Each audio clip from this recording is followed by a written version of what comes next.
Hello everyone, welcome to class number 21 of database concepts।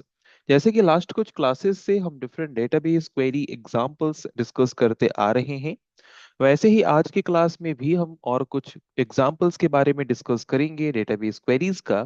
But आज के class में जो डिस्कशन हम करेंगे वो डिस्कशन होगा by the use of like clause and order by clause. Like clause and order by clause को use करके हम कैसे डेटाबेस क्वेरीज कर सकते हैं सिलेक्ट कमांड के मदद से, उनके बारे में आज के क्लास में हम डिस्कस करेंगे कुछ एग्जांपल्स लेके। तो शुरू करते हैं डिस्कशन और जानते हैं इन एग्जांपल्स के बारे में या फिर इन टॉपिक्स के बारे में। ओके, तो सबसे पहले हम जानते हैं कि ये लाइक क्लॉज या फिर लाइक कीवर्ड जो है इसकी जरूरत हमें कब पड़ती है। So sometimes it is required to match part of the string, है कि नहीं। तो sometimes जो है हमारे रिक्वायर होते हैं कि हम कुछ पार्ट ऑफ स्ट्रिंग को मैच करके हम क्या करना चाहते हैं, रिजल्ट जनरेट करना चाहते हैं। Then this is known as string pattern matching. Okay, तो स्ट्रिंग क्या होता है हम सब जानते हैं, string is a sequence of character और कलेक्शन ऑफ कैरेक्टर। तो सपोज एक नेम कॉलम है और नेम कॉलम में जो भी नेम हम स्टोर कर रहे हैं वो हर एक नेम एक एक स्ट्रिंग है। तो हमें क्या करना है कि कुछ पैटर्न दे के रिजल्ट जनरेट करना है। जैसे कि suppose I want to see the details of those employees whose name starts with letter S.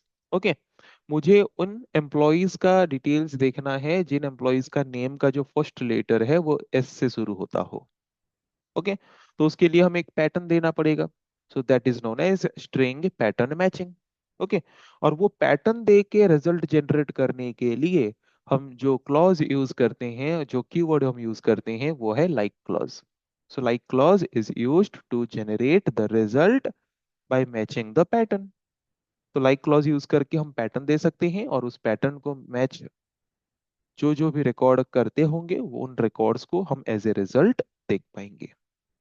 तो लाइक क्लॉज को यूज करके अगर हम एक स्ट्रिंग का पैटर्न बना रहे हैं देन उस पैटर्न को बनाने के लिए हमें कुछ स्पेशल कैरेक्टर्स चाहिए जिनको हम सिंपली रिजर्व्ड कैरेक्टर या फिर वाइल्ड कार्ड कैरेक्टर बोलते हैं। Okay, so like clause uses two wild card characters that are percentage and underscore for specifying different number of character. मतलब हम जो पैटर्न बनाएंगे उस पैटर्न को बनाने के लिए हम लाइक क्लॉज के साथ दो special wild card character use करते हैं। वो है एक परसेंटेज और एक है अंडरस्कोर। ओके, तो इन दोनों का इंडिविजुअली काम क्या है, मतलब परसेंटेज को हम पैटर्न में क्यों यूज करते हैं और अंडरस्कोर को क्यों यूज करते हैं। सो परसेंटेज रिप्लेस जीरो और मोर number of random random character. मतलब अगर हम चाहते हैं कि हमारे पैटर्न में वन और मोर देन वन कैरेक्टर को एट द सेम टाइम हम प्रेजेंट करें, देन हम तब यूज करेंगे percent symbol.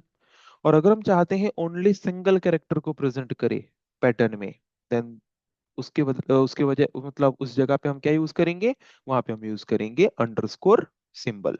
Okay, so I hope clear हो गया सबका कि स्ट्रिंग पैटर्न मैचिंग होता क्या है। अगर हम डेटाबेस में जो डेटा है उस डेटा को हम सर्च करना चाहते हैं या फिर रिजल्ट जनरेट करना चाहते हैं by by matching some pattern, then that is known as string matter pattern matching. और स्ट्रिंग पैटर्न मैचिंग करके रिजल्ट जनरेट करने के लिए हम कौन से क्लॉज को यूज करेंगे, लाइक क्लॉज को यूज करेंगे। और लाइक क्लॉज को यूज करके अगर हम पैटर्न मैचिंग करके रिजल्ट जनरेट कर रहे हैं, देन उस पैटर्न को बनाने के लिए हमें कुछ वाइल्ड कार्ड कैरेक्टर्स या फिर कुछ स्पेशल कुछ रिजर्व्ड कैरेक्टर्स यूज करने पड़ते हैं। तो क्या क्या है वो रिजर्व्ड कैरेक्टर, एक है परसेंटेज और एक है अंडरस्कोर।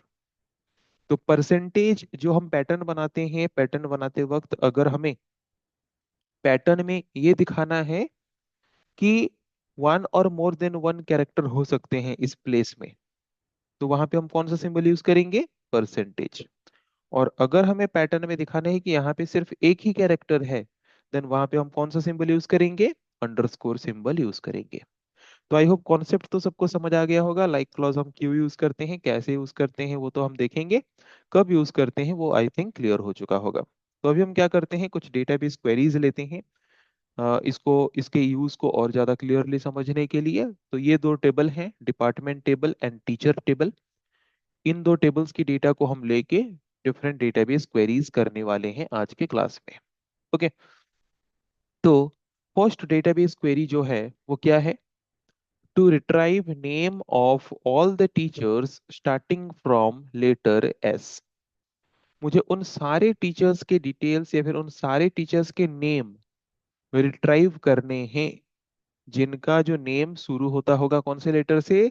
एस से। मतलब उनका फर्स्ट नेम जो शुरू होता होगा किससे? एस से। तो उसके लिए हम कैसे लिखेंगे एसक्यूएल क्वेरी? तो हमें क्या दिखाना है? नेम। सो हम फर्स्ट नेम लास्ट नेम दोनों भी दिखा सकते हैं, तो यहाँ पे हम select first name comma last name भी लिख सकते हैं अगर दोनों दिखाना चाहते हैं तो हम यहाँ पे सिर्फ फर्स्ट नेम दिखा रहे हैं, हम चाहते तो first name comma last name लिख के दोनों भी दिखा सकते हैं। So select first name. So first name attribute की वैल्यूज ओनली दिखाएगा। From which table? From teacher. Where first name like. कैसे यूज करते हैं लाइक क्लॉज को? देखो, वेयर मतलब पैटर्न हम किस एट्रीब्यूट के ऊपर देना चाहते हैं? फर्स्ट नेम, तो उसको हमने पहले लिखा। So where first name then like clause then pattern. Okay, तो जो भी पैटर्न देंगे वो या तो हम सिंगल कोटेशन या तो डबल कोटेशन के अंदर रखेंगे। ओके, तो पैटर्न हमारा क्या है? क्वेश्चन में क्या बोला था? जो नेम है वो एस लेटर से शुरू होना चाहिए, उसके आगे कितने कैरेक्टर्स होंगे दैट डजंट मैटर। एक भी हो सकता है, दो भी हो सकता है, तीन भी हो सकता है, पांच भी हो सकता है, 10 भी हो सकता है। तो वन और मोर देन वन कैरेक्टर को प्रेजेंट करने के लिए हम कौन सा वाइल्ड कार्ड कैरेक्टर यूज करते हैं? परसेंट। तो शुरू होना चाहिए एस से, इसीलिए हमने एस लिखा। उसके बाद जितने भी कैरेक्टर्स हों डजंट मैटर, इसीलिए हमने परसेंट सिंबल को यूज किया। और ये है हमारा पैटर्न। तो जो जो भी फर्स्ट नेम एस से शुरू होते होंगे उन सबको क्या करेगा? एज ए रिजल्ट हमारा डेटाबेस हमें डिस्प्ले करेगा। ओके, डेटाबेस से डेटा को क्वेरी करके माई एसक्यूएल हमें डिस्प्ले करेगा like this. Okay, so I think clear हो चुका होगा लाइक क्लॉज का यूज हम कैसे करते हैं। और एक क्वेरी लेंगे वही सेम टेबल को लेके। तो दूसरा क्वेरी हमारा क्या है वो देख लेते हैं। दूसरा क्वेरी है to retrieve names of all the teachers. यहाँ पे भी हमें नेम ही रिट्राइव करना है। Having 6 character in the first name. But उनका जो नाम है नेम में कितने कैरेक्टर्स होने चाहिए? फर्स्ट नेम में 6 कैरेक्टर्स होने चाहिए। Okay, and starting with S. और शुरू किस लेटर से होना चाहिए? एस। तो यहाँ पे पैटर्न हम जो देंगे बाकी सब चीजें तो सेम रहेगा। पैटर्न जो हम देंगे, पैटर्न यहाँ पे क्या रहेगा लाइक क्लॉज में? एस। तो टोटल कितने कैरेक्टर का नेम होना चाहिए? First name 6। तो एस तो एक कैरेक्टर हो गया। उसके बाद हमें और कितना कैरेक्टर चाहिए? 5। तो गिन गिन के जबकि हमें 5 ही कैरेक्टर चाहिए, तो हर एक कैरेक्टर को प्रेजेंट करने के लिए हम एक अंडरस्कोर सिंबल यूज करेंगे। तो 5 कैरेक्टर को प्रेजेंट करने के लिए हम 5 अंडरस्कोर सिंबल यूज करेंगे। ओके, सो ऐसे लिखेंगे SQL query.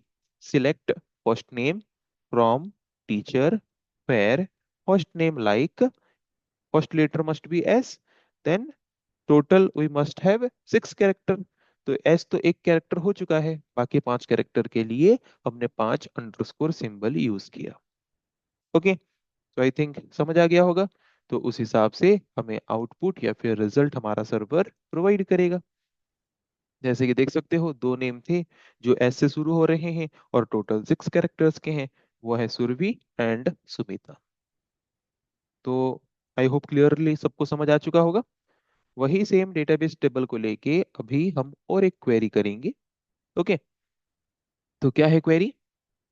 To retrieve names of all the teachers. यहाँ पे भी हमें नेम ही रिट्राइव करना है। हैविंग एटलीस्ट 6 कैरेक्टर, कम से कम 6 कैरेक्टर होना चाहिए। Okay, in the first name में एटलीस्ट 6 कैरेक्टर होना चाहिए। तो कैसे करोगे?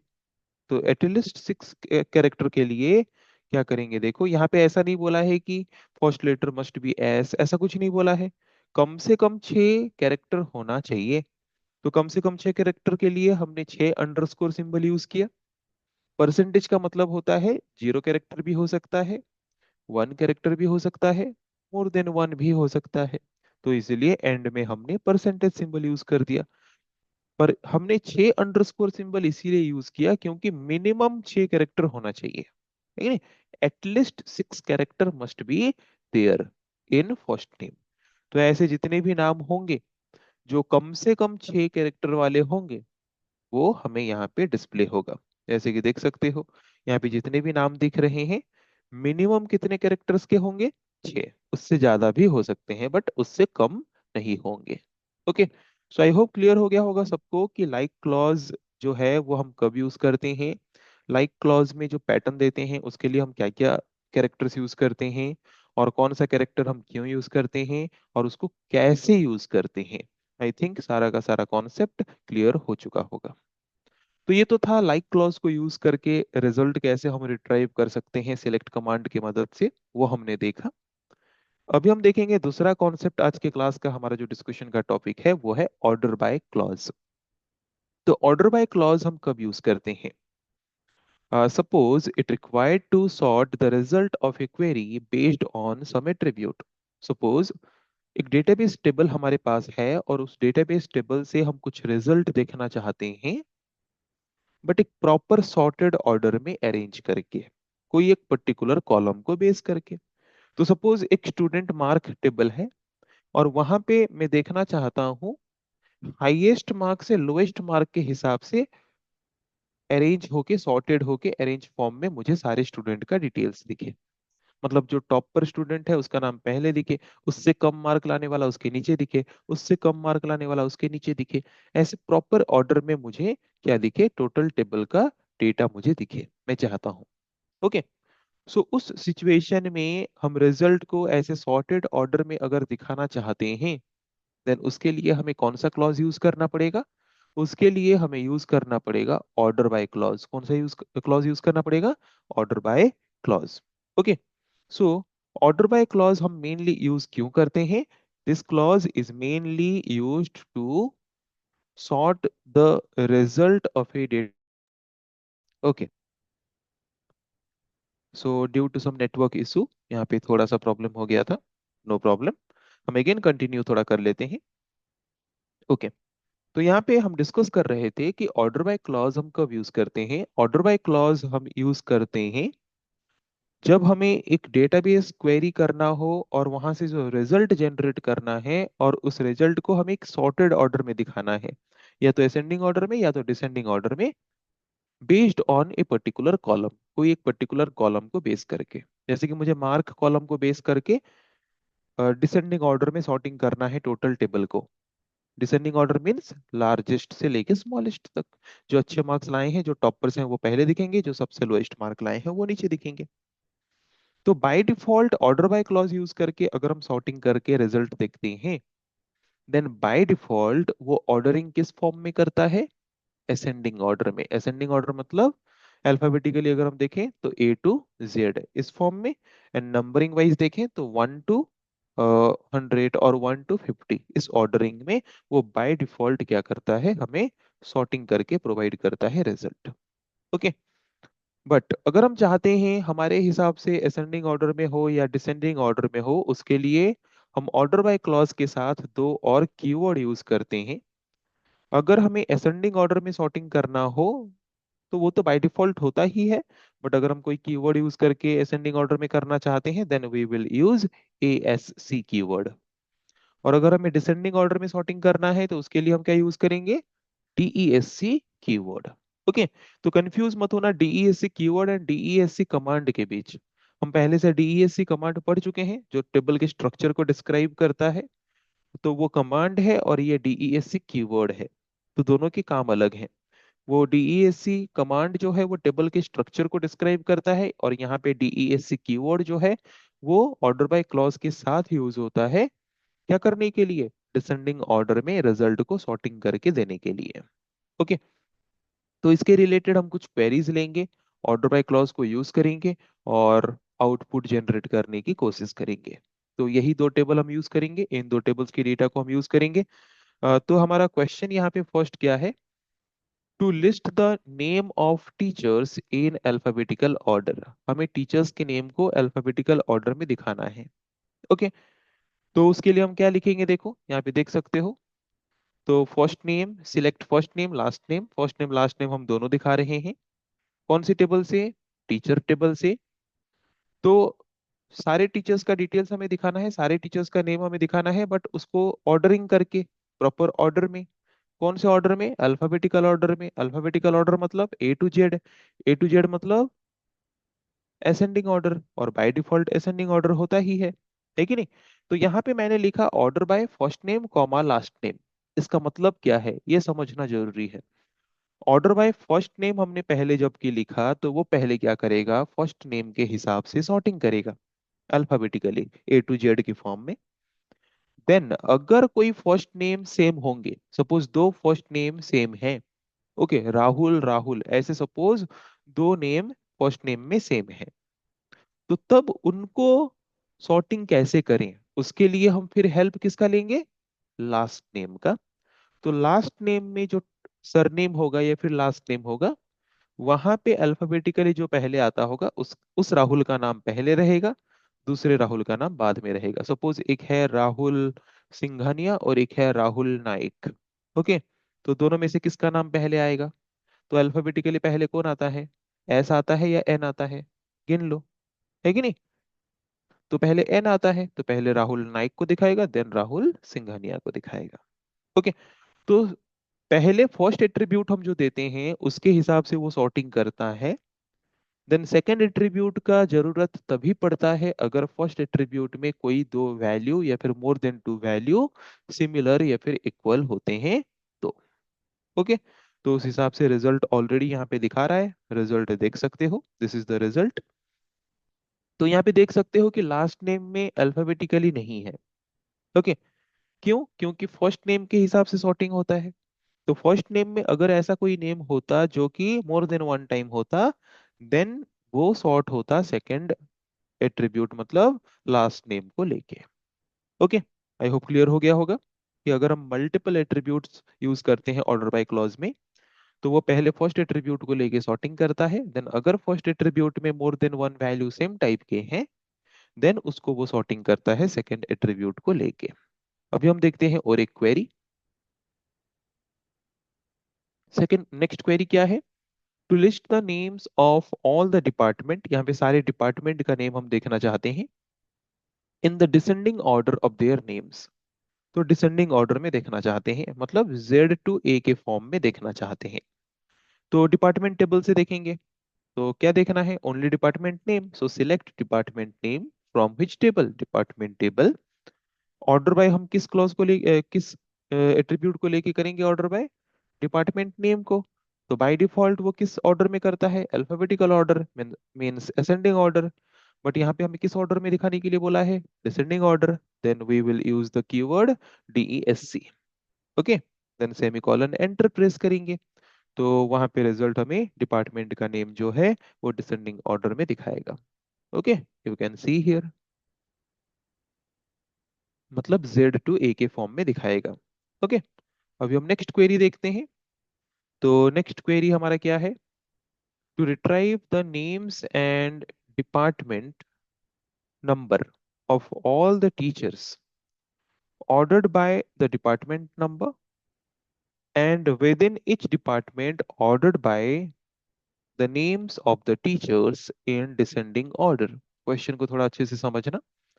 हमें क्या क्या रिट्राइव करने के लिए बोला है पहले वो सोचेंगे। तो जब भी एक लेंदी क्वेश्चन हो तो हमेशा लेंदी क्वेश्चन को छोटे छोटे पार्ट में ब्रेक कर देना। तो पहले हमें क्या रिट्राइव करने के लिए बोला है वो देखना, फिर हमें किनको लेके ऑर्डरिंग करने के लिए बोला है वो देखना, देन किस ऑर्डर में हमें ऑर्डरिंग करने के लिए बोला है देन उसको देखना, ओके। ऐसे छोटे छोटे पार्ट में ब्रेक कर देना। तो पहले हमें क्या क्या किन किन एट्रीब्यूट का वैल्यू रिट्राइव करने के लिए बोला है वो देखेंगे। So to retrieve the names and department numbers, मतलब department name and department number, ये रिट्राइव करेंगे ऑफ ऑल द टीचर्स, सारे टीचर्स का, okay. Ordered by department number, तो हमें दिखाना क्या है? डिपार्टमेंट नंबर दिखाना है एंड डिपार्टमेंट नेम दिखाना है, ओके, सारे टीचर्स का। और उनको ऑर्डरिंग हम कैसे करेंगे? डिपार्टमेंट नंबर वाइज ऑर्डरिंग करेंगे, okay. And with in each department, और अगर एक डिपार्टमेंट में मोर देन वन टीचर है तो फर्स्ट तो हम डिपार्टमेंट जो ऑर्डरिंग करेंगे डिपार्टमेंट नंबर के हिसाब से ऑर्डरिंग करेंगे। तो डिपार्टमेंट नंबर के हिसाब से ऑर्डरिंग करने के बाद ओके, देन हम क्या करेंगे, within each department, within each department हर एक डिपार्टमेंट में अगर एक डिपार्टमेंट में मोर देन वन टीचर्स हैं, देन उनको हम ऑर्डरिंग करेंगे कैसे, by the name of the teachers. Okay, तो सॉरी यहाँ पे जो रिट्राइव द नेम्स बोला है, that names means teachers name. Okay, तो यहाँ पे हमें टीचर नेम एंड टीचर का डिपार्टमेंट नंबर दिखाना है, और वहां पे हमें ऑर्डरिंग करना है पहले डिपार्टमेंट नंबर को बेस करके, और डिपार्टमेंट नंबर को बेस करके हमें ऑर्डरिंग करना है, मतलब यहाँ पे नहीं बोला है कि असेंडिंग या डिसेंडिंग, मतलब then we will consider it as ascending. Then अगर एक डिपार्टमेंट में मोर देन वन टीचर हैं, देन हम क्या करेंगे, उन डिपार्टमेंट्स में हम फिर टीचर नेम को लेके हम ऑर्डरिंग करेंगे। किस ऑर्डर में, डिसेंडिंग ऑर्डर में। ओके, तो उसके लिए सबसे पहले हम क्या लिखेंगे, सिलेक्ट। तो ये टीचर टेबल में टीचर नेम भी है और डिपार्टमेंट नंबर भी है, तो एक ही टेबल से हम कर सकते हैं। तो पहले हम सिलेक्ट करेंगे नेम। ओके, तो फर्स्ट नेम लास्ट नेम दोनों सिलेक्ट कर सकते हैं या फिर ओनली फर्स्ट नेम भी सिलेक्ट कर सकते हैं। तो यहाँ पे हम कर रहे हैं select first name last name, उसके साथ और क्या, डिपार्टमेंट नंबर। कौन से टेबल से, टीचर टेबल से। देन हमें ऑर्डरिंग करना है, पहले किसको लेकर ऑर्डरिंग करना है, डिपार्टमेंट नंबर। तो डिपार्टमेंट नंबर को ऑर्डरिंग करना है, कौन से ऑर्डर में करना है नहीं बोला है, मतलब बाय डिफॉल्ट क्या होगा बोला था मैंने, असेंडिंग। तो ASC हम लिखेंगे तो चलेगा, नहीं लिखने से भी बाय डिफॉल्ट वो असेंडिंग ऑर्डर में ही करता। तो असेंडिंग ऑर्डर में सॉर्टिंग करने के बाद, तो जबकि एक ही डिपार्टमेंट में मोर देन वन टीचर हैं, तो सेम डिपार्टमेंट नंबर तो मोर देन वन टाइम आएगा। तो वो जो मोर than one time same department number आएगा, तो कौन से टीचर का डिपार्टमेंट नंबर पहले दिखाएंगे और कौन से टीचर का बाद में दिखाएंगे, वो कैसे डिसाइड करें। देन हम सॉर्टिंग करेंगे टीचर नेम को लेके। ओके, फर्स्ट नेम को लेके पहले डिसेंडिंग ऑर्डर में करेंगे, देन लास्ट नेम को लेके डिसेंडिंग ऑर्डर में करेंगे। तो फर्स्ट नेम को लेके डिसेंडिंग ऑर्डर में जो करेंगे, ये सॉर्टिंग या फिर ये ऑर्डरिंग कब होगा, only with in the same department. मतलब जो दो टीचर या फिर तीन टीचर सेम डिपार्टमेंट में होंगे, सिर्फ उनका ही नाम क्या होगा, सॉर्टिंग होगा डिसेंडिंग ऑर्डर में। ओके, देन अगर उनमें से फिर कोई दो टीचर वही सेम डिपार्टमेंट के अंदर, सपोज कोई दो टीचर का फर्स्ट नेम सेम हो गया, देन अगेन उन दो टीचर को फिर हम सॉर्टिंग करेंगे लास्ट नेम के एट्रीब्यूट के वैल्यू को लेके, किसमें, डिसेंडिंग ऑर्डर में। ओके, तो डीपली कॉन्सेप्ट को मैं समझाने की कोशिश कर रहा हूँ, आई होप समझ आ गया होगा। तो यहाँ पे टेबल देख सकते हो, तो टेबल में हमें क्या करना है, first name last name and department number, ये तीनों हमें क्या करना है, एज ए रिजल्ट दिखाना है। तो पहले हम सॉर्टिंग कर रहे हैं डिपार्टमेंट नंबर को लेके, तो पहले वन वन ये दो आएगा, देन उसके बाद टू टू आएगा, देन उसके बाद थ्री आएगा, है कि नहीं, थ्री थ्री आएगा, देन फोर फोर आएगा, देन फाइव फाइव आएगा, एक बार फाइव है, देन फाइव आएगा, देन सिक्स एक बार है, सिक्स आएगा, then seven, then eight, then nine, इस ऑर्डर में आएगा। तो यहाँ पे क्या है, देखो same department number more than one time भी कहीं कहीं जगह पे है, तो उनको सॉर्टिंग करने के लिए हम फिर क्या करेंगे, ऑर्डर बाय क्लॉज में हम जो सेकेंड एट्रीब्यूट लिए हैं, फर्स्ट नेम, उस वहां पे जाएंगे। तो जैसे कि डिपार्टमेंट नंबर वन यहाँ पे भी है, डिपार्टमेंट नंबर वन यहाँ पे भी है, तो कौन से एम्प्लॉय को पहले वो रखेगा, डिसेंडिंग ऑर्डर में देखेंगे, मतलब मतलब Z to A के फॉर्म में देखेंगे तो सबसे पहले क्या आएगा, नमीत का N आएगा या सनाया का S आएगा। मतलब उल्टा अगर देखेंगे, जेड से ए के तरफ देखेंगे तो सबसे पहले क्या आएगा, ओके, सबसे पहले आएगा एस, क्या आएगा, एंड की तरफ से अगर हम देखेंगे सबसे पहले आएगा एस, उसके बाद आएगा एन, है कि नहीं। तो इसीलिए पहले क्या दिखाएगा, सनाया, उसके बाद क्या दिखाएगा, नमित। तो अगर यहाँ पे फिर सनाया और नमित की जगह पे सपोज दोनों का नाम सनाया होता, तो फिर क्या करेगा, वो लास्ट नेम में जाएगा, और लास्ट नेम में फिर देखेगा कि दोनों के जो लास्ट नेम है वो डिसेंडिंग ऑर्डर वाइज सबसे पहले कौन आ रहा है, मतलब Z to A के फॉर्म में सबसे पहले कौन आ रहा है उसको देखेगा, और उसको सबसे पहले रिकॉर्ड के हिसाब से डिस्प्ले करेगा। ओके, तो यहाँ पे लेकिन तो सनाया एंड नमीत दो अलग अलग नाम है, तो सबसे पहले क्या दिखाना चाहिए, सनाया। तो देख सकते हो सबसे पहले सनाया दिख रहा है, फिर नमित दिख रहा है। उसी तरह से डिपार्टमेंट नंबर 2 जो दो हैं उनको भी ऐसे सॉर्टिंग करेगा डिसेंडिंग ऑर्डर में फर्स्ट नेम के हिसाब से। देन 3 का भी वही, 4 का भी वही। देन 5 में तो एक है, 6 में एक है, 7 में एक है, 8 में भी एक है। देन 9 में भी अगेन क्या करेगा, 9 में भी अगेन फर्स्ट नेम के हिसाब से सॉर्टिंग करेगा। तो आई थिंक आज के क्लास में हमने जो दो क्लॉजेस के यूजेस के बारे में डिस्कस किया और उनको लेके हमने जो डिफरेंट एग्जांपल्स देखा डेटाबेस क्वेरी का, आई होप सबको समझ आ चुका होगा। सो नेक्स्ट क्लास में हम डिस्कस करेंगे ऐसे और कुछ टॉपिक के बारे में। आज के लिए इतना ही। Thank you.